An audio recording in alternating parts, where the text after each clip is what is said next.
Moving on, the Chancellor is being urged to act to prevent the 25% tariff on steel products entering Northern Ireland from mainland Britain. The tariff is being introduced as a result of the Northern Ireland Protocol after EU quotas for global imports were exhausted. Well, joining me now is DUP MLA Gordon Lyons and Minister for the Economy in Northern Ireland. Gordon, thank you for joining me. Before we talk about steel tariffs, you had a meeting with the Chancellor today in relation to the £400 of help going to each of the citizens of the UK. Tell us about that. Yes, and good afternoon, Arlene. It's good to be with you. I had a meeting today with the Chancellor and with the Business Secretary around the £400 energy support payments that every household in the UK is getting. There was a little bit of a delay in sorting that out in relation to Northern Ireland, but I'm delighted that the Chancellor has done what he said he would do and done what he has done in the rest of the UK, which is do this on a UK-wide basis rather than having to go through the Northern Ireland government department. So that means it can get out quicker and much easier to people here in Northern Ireland. I also said to the Chancellor, though, that we're going to face a really difficult winter, and the £400 payment, while welcome, is not going to be enough. And I received an assurance from him that whoever wins the Conservative leadership campaign recognises the need to take further action. So I do expect there to be further announcements for the whole of the UK next month. Well, let's go to that story around steel then, Gordon. The Northern Ireland Protocol, viewers and listeners will know about that. They will know that there's checks between Great Britain and Northern Ireland because of the protocol. Why has there now been a 25% tariff put on steel moving from Great Britain into Northern Ireland? Well, again, it's a decision of the European Commission. We used to have our own quota in the UK for steel, but instead we're now going to be lumped in with the rest of the world, and that quota has been used up. That means we now find ourselves in the position that steel moving from Great Britain to Northern Ireland, steel moving from one part of the UK to another, will now have a tariff of 25% added. So we've some people out there that are saying the protocol is a great thing and it's wonderful, but if you're trying to build a hospital, trying to build a school, trying to build homes, that's an extra 25% that you're going to have to pay. It's just another reason why the protocol needs to be sorted out once and for all. This has dragged on for far too long. You know that we've been warning about this for many, many years, about the impact that it's going to have.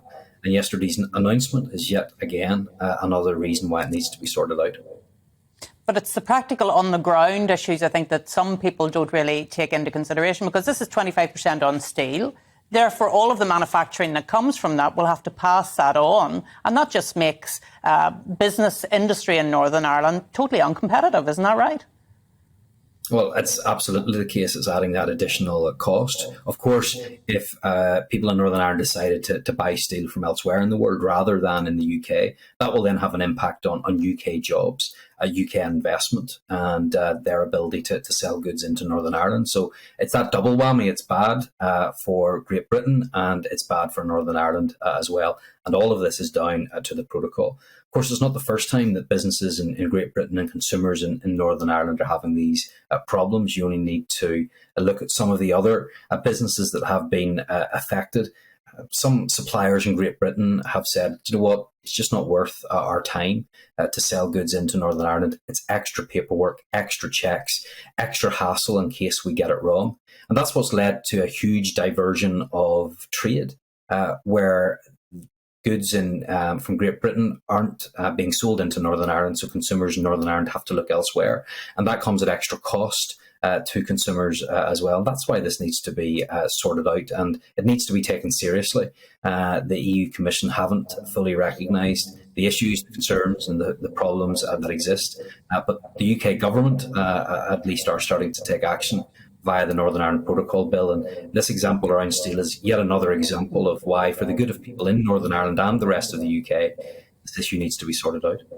And just finally, Gordon, can I ask you about reports, I think from the Financial Times this week, that if Liz Truss becomes the next Prime Minister, she may well trigger Article 16. You've just talked about trade diversion, and of course trade diversion is one of the reasons why you have the power to trigger Article 16. Would you welcome the triggering of Article 16 if she was to do that?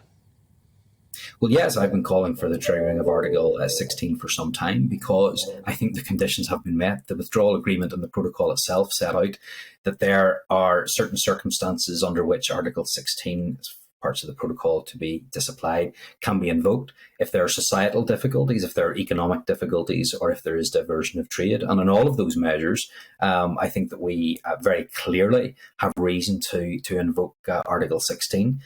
Look, that will help in some way, but ultimately we need the longer term solution. Article 16 can help in the short to medium term, but ultimately we will need that longer term solution, and that's why the protocol bill is needed.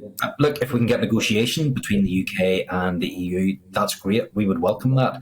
We haven't seen much sign yet from the UK government and the EU that's going to happen.